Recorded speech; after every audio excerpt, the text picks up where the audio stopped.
China, China, China. China tiene trenes bala. China tiene tecnología. China sacó a millones de la pobreza. ¿Por qué China si piensa en el pueblo? Ay, zurditos. Siempre enamorados de países donde jamás aceptarían vivir como ciudadanos comunes. Una cosa es defender a China desde un iPhone, con internet libre, usando YouTube, TikTok, Google, Facebook, Instagram, criticando al gobierno de tu país libre cuando te da la gana. Y otra es vivir bajo el Partido Comunista Chino, donde tu internet, tu religión, tu propiedad, tu negocio, tu opinión y hasta tu derecho a organizarte dependen de lo que el partido considere permitido o conveniente. Así que hoy hablemos claro sobre China, pero sin incienso. Primero, China no es un país pobre. China tiene trenes, fábricas, tecnología, ciudades modernas, exportaciones y una capacidad de ejecución impresionante. Eso, negarlo sería absurdo. Pero ese no es el punto. El punto es que China no demuestra que Marx tenía razón. China demuestra que el Partido Comunista se vio obligado a usar el mercado, la propiedad privada, los empresarios, la inversión extranjera, la competencia y el comercio mundial.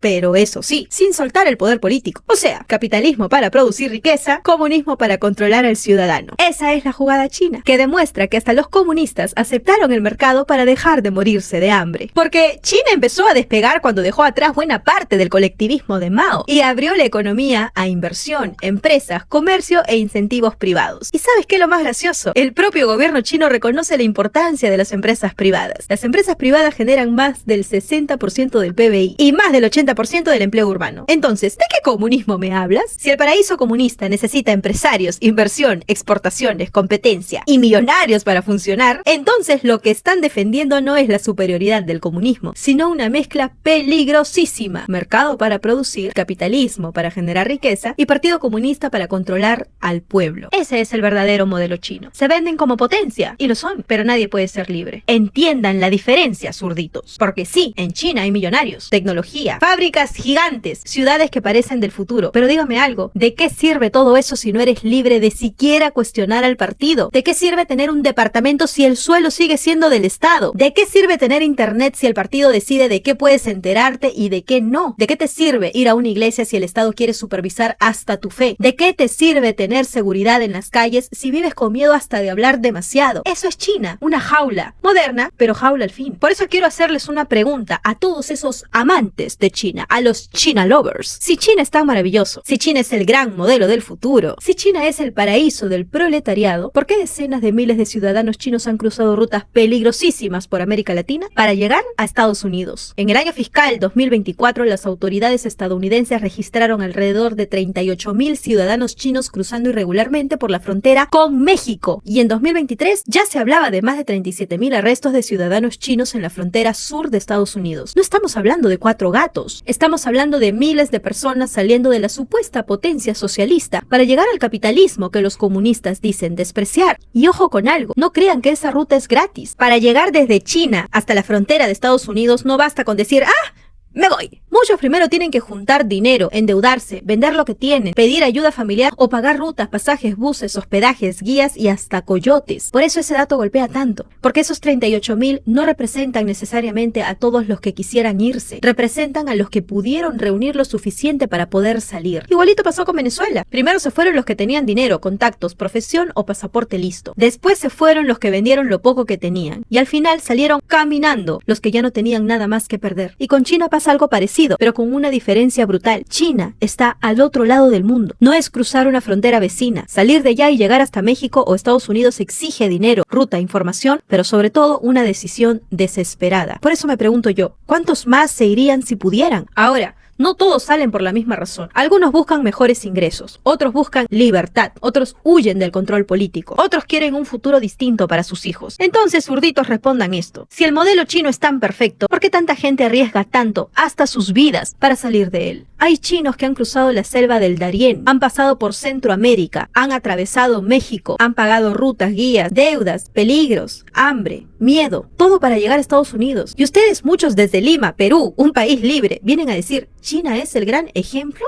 No, mi amor, los chinos que cruzaron el Darién ya votaron con los pies y su voto fue clarísimo. Prefirieron arriesgarse en la ruta hacia Estados Unidos antes que quedarse bajo el control del partido. No porque China sea pobre. China no es pobre. No huyen porque no haya dinero. No huyen de su país potencia. Huyen por la falta de libertad, porque el partido siempre manda. Por ejemplo, en China, el ciudadano puede comprar una vivienda, mejor dicho, la construcción de la vivienda, pero el suelo pertenece al Estado. Y lo que se concede a cambio de mucho dinero es un derecho de uso, normalmente de 70 años para vivienda. O sea, no compras la tierra como propiedad plena, compras el departamento, las paredes, la construcción, pero la base real de esa propiedad, el suelo donde está parado ese edificio, le sigue perteneciendo al Estado. Y ese derecho de uso no es gratis. El promotor inmobiliario paga al Estado por ese terreno, por ese derecho de uso, y después mete ese costo dentro del precio final que termina pagando la familia cuando compra el departamento. Para que se entienda en dólares, en el promedio nacional de 300 ciudades chinas en 2024 estaban cerca de $804 el metro cuadrado construible. Pero en ciudades de primera línea el salto es brutal. Puede pasar los $5.000 por metro cuadrado construible. Y en zonas caras de Shanghái puede llegar a $10.000, $12.000 o hasta $13.000 por metro cuadrado construible. Repito, eso no es el precio final del departamento. Eso es solo el derecho de uso del suelo. Ahora, comparemos con Perú. En una ciudad peruana como Trujillo, el metro cuadrado de vivienda puede rondar los $1.200. En Lima metropolitana el promedio puede estar alrededor de $2.000 por metro cuadrado. Y en un distrito como San Isidro puede acercarse a los $2.700 por metro cuadrado. Pero ojo con la comparación. En China, cuando hablamos de esos $13.000 en zonas caras, estamos hablando solo del suelo por metro cuadrado construible. Todavía falta construir, pagar permisos, el financiamiento, la ganancia del promotor. Todavía falta todo lo demás. El promotor inmobiliario paga una fortuna por ese derecho de piso temporal. Luego construye, luego mete ese costo en el precio final y al final la familia china paga carísimo, se endeuda durante años, compra su departamento, lo puede vender, heredar, claro que si debe también se hereda la deuda, pero el suelo debajo de esa vivienda sigue siendo del Estado. En Perú, con todos nuestros problemas, cuando compras una casa normalmente compras la construcción y el terreno, pero en China no funciona así. Allá te cobran como propietario, pero el suelo sigue perteneciendo al partido. Digo,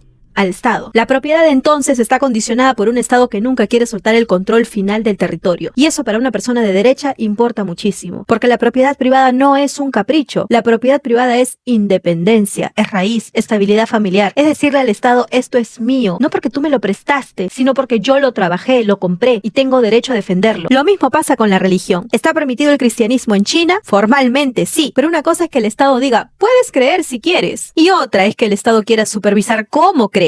¿Dónde te reúnes? ¿Qué es lo que predicas? ¿Y hasta qué publicas? En China hay iglesias reconocidas por el Estado, pero muchas iglesias independientes, iglesias domésticas o comunidades que no quieren someterse a la estructura oficial sufren vigilancia, presión, cierres y hasta detenciones. Y acá metamos datos. El propio gobierno chino reconoce alrededor de 38 millones de protestantes y 6 millones de católicos. También reconoce unas 60.000 iglesias o puntos de reunión protestantes registrados y unas 6.000 iglesias o lugares de reunión católicas registradas. Esas son las cifras que el régimen muestra, pero el cristianismo permitido por el partido tiene que moverse dentro de estructuras reconocidas por el Estado. ¿Y por qué una iglesia no querría someterse a esto? Porque para cualquier cristiano la iglesia no existe para repetir la línea del partido. La iglesia existe para predicar la palabra de Dios. Y cuando el Estado te dice, puedes predicar pero dentro de mi estructura, puedes reunirte pero en lugares aprobados por mí, puedes tener pastores pero elegidos bajo las reglas controladas por mí, puedes publicar contenido religioso pero previa autorización mía, puedes hablar de Dios pero adaptando tu religión a los valores socialistas. Entonces ya no estamos hablando de libertad religiosa, hablamos de una fe domesticada. Y por eso existen cristianos que prefieren reunirse en iglesias domésticas subterráneas o independientes, escondidos. No porque estén conspirando contra nadie, sino porque no quieren que un partido comunista y ateo decida cómo deben predicar, qué pueden enseñar, a quién pueden reconocer como autoridad espiritual o qué parte de su fe debe callarse para no incomodar al poder. Y aquí algunos dirán, bueno, pero si no tienen nada que ocultar, ¿por qué no se registran? Porque registrarse no es solamente llenar un papel. Registrarse significa aceptar supervisión política, aceptar que tu iglesia funcione bajo una estructura que le debe obediencia al partido. Y muchos cristianos dicen, no, yo respeto la ley, yo no soy ningún criminal, pero mi conciencia no le pertenece al partido, mi fe no se administra desde una oficina comunista, mi iglesia no nació para convertirse en propaganda socialista con cruz en la pared. Y por eso también hay gente que ni siquiera declara abiertamente su fe, porque si perteneces a una iglesia no registrada, puedes tener problemas. ¿Problemas de qué tipo? Que te llamen a declarar, que presionen a tu familia, que te señalen como parte de una una actividad religiosa ilegal, que te cierren el lugar donde te reúnes, que te decomisen materiales religiosos, que te obliguen a dejar de congregarte, y también problemas económicos, multas, pérdida de oportunidades, presión laboral, dificultades si trabajas en el Estado, en educación, en estructuras vinculadas al partido o espacios donde ser religioso puede convertirse en una mancha política. En China, decir abiertamente soy cristiano no es una simple manifestación espiritual, es un riesgo. Por eso muchos callan, porque saben que en un régimen así, su fe tiene un costo. Y hay ejemplos concretos. Zion Church, una iglesia protestante no oficial, sufrió una redada nacional en 2025. Casi 30 pastores, predicadores y miembros fueron arrestados en varias ciudades. Early Rain Covenant Church también fue perseguida y su pastor Wang Yi fue condenado a 9 años de prisión. Zion Church tuvo alrededor de 100 miembros detenidos a fines del 2025. Eso no es libertad,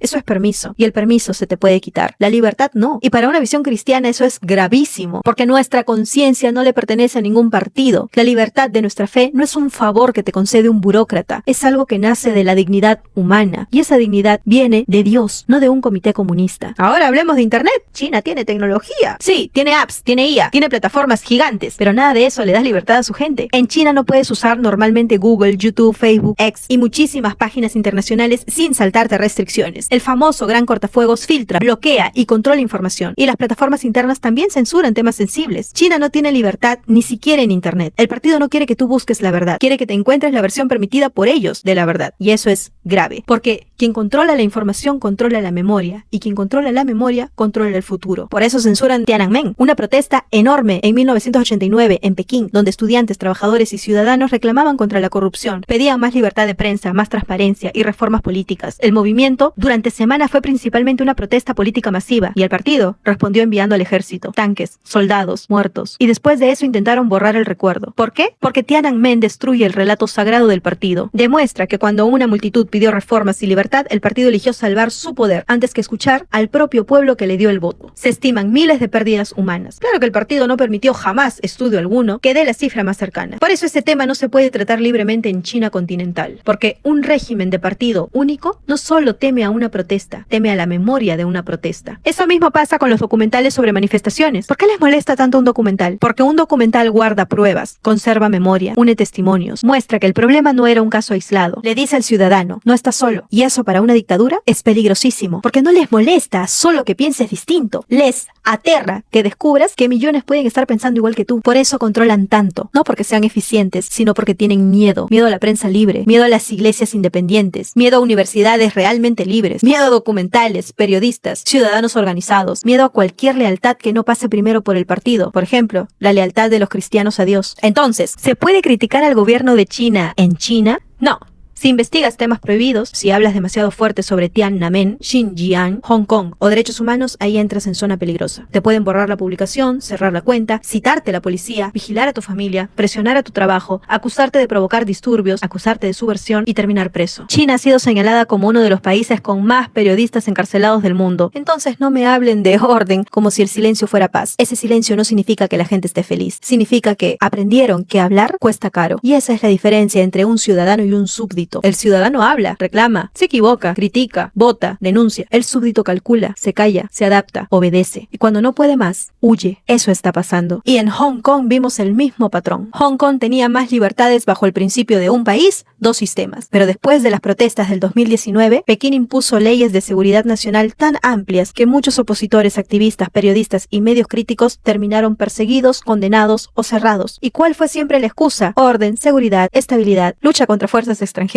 protección del Estado. Siempre usan palabras bonitas para justificar el control, igual a todos los autoritarios. Pero yo me pregunto, ¿qué tan fuerte es en realidad un régimen que necesita controlar Internet, religión, prensa, universidades, cine, historia, protestas y hasta la memoria? Un sistema verdaderamente seguro no le tiene pánico a una cámara, ni a una iglesia, ni a un periodista, ni a un documental, ni a una elección libre. El Partido Comunista Chino, evidentemente sí, por eso controla. Ahora, ¿cómo sabemos si los datos chinos son reales? Porque no todo dato chino es falso. China produce estadísticas útiles. El FMI, el Banco Mundial, universidades y empresas usan datos chinos. El problema es que esos datos nacen dentro de un sistema donde el mismo partido gobierna, controla la prensa, limita la investigación extranjera, autoriza o no encuestas, castiga disidencias y dirige el aparato estadístico. Por favor, sin libertad de prensa, sin universidades realmente independientes, sin oposición, la verdad depende demasiado de la buena voluntad del poder, y ningún poder humano merece tanta confianza. Miren un ejemplo, cuando el desempleo juvenil oficial llegó a niveles incómodos incómodos, China dejó de publicar temporalmente esa cifra y luego la retomó con una metodología distinta. Es evidente que suspender una cifra justo cuando se pone fea alimenta desconfianza. Eso significa que en un régimen cerrado, las cifras sensibles deben mirarse con lupa. Pobreza, desempleo, muertes, protestas, presos políticos, satisfacción ciudadana, abusos, datos sanitarios, todo eso debe analizarse con mucho cuidado porque afecta directamente la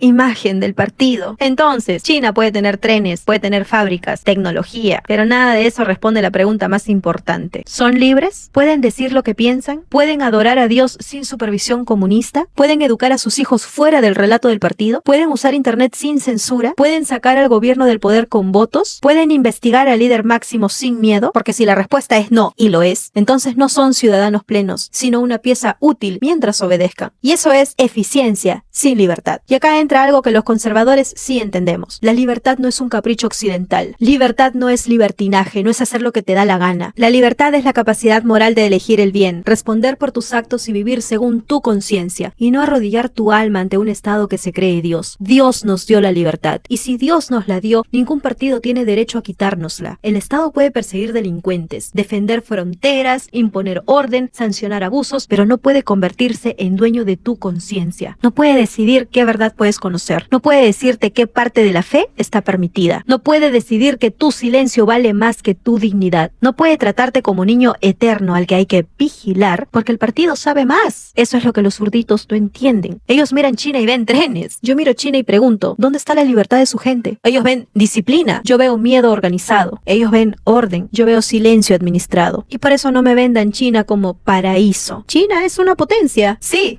gracias al capitalismo, pero no aceptemos grandeza material a cambio de la libertad humana. Así que la próxima vez que un zurdito te diga China demuestra que el comunismo funciona, respóndele: China demuestra que un Estado comunista te da una vida sin libertad. Y yo no cambio la libertad que Dios me dio por una promesa comunista. La libertad no se negocia, la libertad se defiende. Y cuando un partido quiere ocupar el lugar de Dios, de la conciencia y de la verdad, no estamos frente a progreso. Y por muy brillante que suene, no deja de ser lo que es: una jaula de donde miles de personas arriesgan su vida por escapar hacia la libertad.